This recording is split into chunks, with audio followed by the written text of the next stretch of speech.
Olá, amigos do canal Orbin! Tudo bem com vocês? Hoje vamos falar sobre um assunto que gera muita curiosidade e até debate na cabeça de muitas pessoas. Afinal, a Terra é redonda ou é plana? Essa é uma pergunta que parece simples, mas que tem uma história fascinante por trás. Cheia de ciência, observação e até algumas teorias bem diferentes. Então, se prepara que hoje a gente vai mergulhar fundo nesse tema e desvendar, de uma vez por todas, qual é o formato do nosso planeta. Vamos começar voltando bastante no tempo. A ideia de que a Terra é um globo não é nova, não. Muito antes de existirem satélites ou foguetes, lá na Grécia Antiga, pensadores brilhantes como Pitágoras e Aristóteles já defendiam que nosso planeta era esférico. Mas como eles chegaram a essa conclusão sem a tecnologia que temos hoje?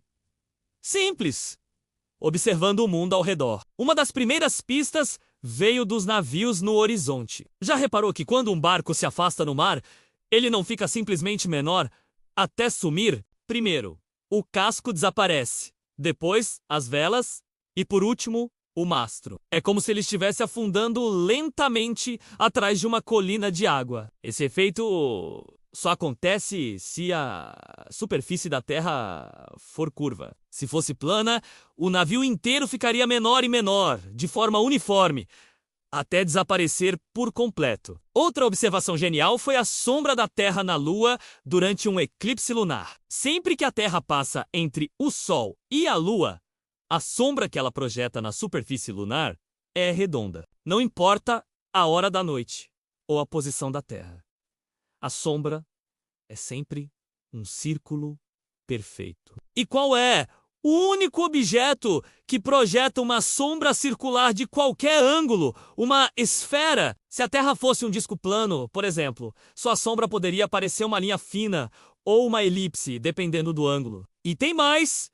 As estrelas! Os gregos antigos eram grandes navegadores e astrônomos. Eles perceberam que ao viajar para o sul, novas estrelas e constelações surgiam no horizonte, enquanto as estrelas do norte ficavam mais baixas no céu até sumirem. Um exemplo clássico é a estrela polar, que é muito visível no hemisfério norte. Mas, se você viajar para o sul, cruzando a linha do Equador, ela desaparece completamente. Isso só faz sentido se você estivesse se movendo sobre uma superfície curva. Num planeta plano, todas as estrelas seriam visíveis de qualquer lugar, apenas pareceriam mais distantes. Um dos cálculos mais incríveis da antiguidade foi feito por Eratóstenes, por volta do ano 240 a.C.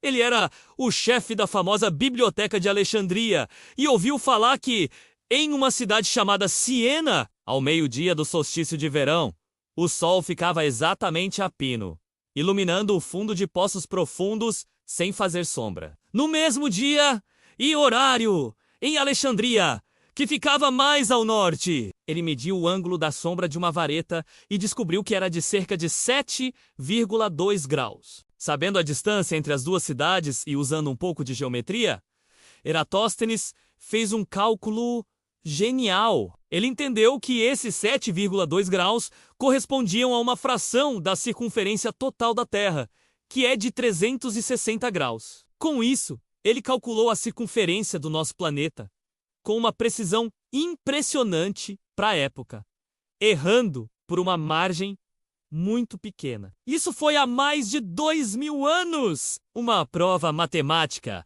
de que a Terra não só era redonda, mas também de qual era o seu tamanho aproximado. Avançando muitos séculos na história, chegamos à era das grandes navegações. Navegadores como Fernão de Magalhães e Juan Sebastião Cano lideraram a primeira expedição que conseguiu dar a volta ao mundo. Eles partiram da Espanha em 1519, navegaram sempre na mesma direção, para o oeste. E 3 anos depois, o que restou da tripulação retornou ao ponto de partida, mas vindo pelo leste, foi a prova prática e definitiva de que a Terra é um globo. Não dá para dar a volta em algo que é plano, certo? Hoje, com a tecnologia moderna, as evidências são simplesmente esmagadoras. Temos milhares de satélites orbitando a Terra. Eles nos mandam fotos e vídeos do nosso planeta todos os dias. As imagens são claras. A Terra é uma esfera azul, girando no espaço. A Estação Espacial Internacional, com astronautas a bordo, dá cerca de 16 voltas ao redor da Terra por dia. Eles veem com os próprios olhos a curvatura do planeta, o nascer e o pôr do sol acontecendo a cada 90 minutos. A aviação comercial também nos dá uma pista. Os voos de longa distância, especialmente aqueles que cruzam oceanos, seguem rotas que parecem curvas num mapa plano. Por quê? Porque essa é a menor distância entre dois pontos numa esfera, o que chamamos de rota de grande círculo. Se a Terra fosse plana, a rota mais curta seria sempre uma linha reta no mapa. As companhias aéreas usam essas rotas curvas para economizar tempo e combustível, provando na prática o formato esférico do planeta. Que dizer do GPS? Aquele sistema que a gente usa no celular para não se perder depende de uma rede de pelo menos 24 satélites que orbitam a Terra para que o GIPS calcule sua localização com precisão. Ele precisa levar em conta a posição exata desses satélites, a velocidade com que eles se movem e até mesmo os efeitos da teoria da relatividade de Einstein, que só funcionam num modelo de gravidade gerado por um corpo massivo e esférico como a Terra. Se o planeta fosse plano, o sistema de GPS simplesmente não funcionaria. A gravidade é outro ponto fundamental. A gravidade puxa tudo em direção ao centro de massa. Em um corpo esférico, o centro de massa fica bem no centro. É por isso que, não importa onde você esteja no planeta, a gravidade te puxa para baixo, em direção ao solo. Se a Terra fosse um disco plano, a gravidade puxaria tudo para o centro do disco. Alguém nas bordas sentiria uma força puxando não para baixo, mas para o lado, em direção ao centro. Seria uma experiência bem estranha.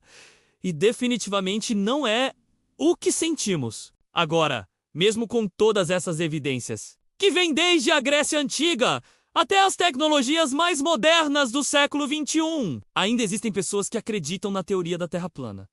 Geralmente, essa visão propõe que a Terra é um disco com um polo norte no centro e a Antártida como uma grande muralha de gelo ao redor de toda a borda, para impedir que a água dos oceanos caia. O Sol e a Lua seriam muito menores e girariam acima desse disco. Essa teoria, no entanto, não consegue explicar de forma consistente os fenômenos que observamos todos os dias. Por exemplo, por que temos fusos horários? Se o Sol iluminasse um disco plano, o dia e a noite aconteceriam ao mesmo tempo para todo mundo. O modelo esférico explica isso perfeitamente. Enquanto um lado do globo está iluminado pelo Sol, o lado oposto está escuro. E as estações do ano? Elas acontecem por causa da inclinação do eixo de rotação da Terra em relação ao Sol. Essa inclinação faz com que, em certas épocas do ano, o hemisfério norte receba mais luz solar direta, causando o verão, enquanto o sul recebe menos, causando o inverno. E depois, a situação se inverte. No modelo de Terra plana, é muito difícil explicar essa alternância de estações de forma lógica e consistente com o que observamos. Então, respondendo à pergunta inicial, sim, todas as evidências científicas, desde as observações mais simples até os cálculos mais complexos, apontam para a mesma conclusão. A Terra é redonda. Mais especificamente, é um geóide, uma esfera ligeiramente achatada nos polos e mais larga no equador por causa do seu movimento de rotação. É importante a gente sempre questionar e buscar entender o mundo ao nosso redor. A curiosidade é o motor da ciência, mas também é fundamental basear nossas conclusões em evidências, observações e fatos que podem ser verificados. A história de como descobrimos o formato da Terra é uma jornada incrível do pensamento humano, que nos mostra como, com lógica e observação, podemos desvendar os segredos do universo. Espero que essa viagem pela ciência e pela história tenha ajudado a esclarecer essa dúvida. O mundo é um lugar fascinante, e entender como ele funciona o torna ainda mais incrível. Se esse vídeo foi legal pra você, já deixa o like e se inscreve aqui no canal Orbin e compartilhe com alguém que também precisa conhecer essa história. Nos vemos no próximo vídeo.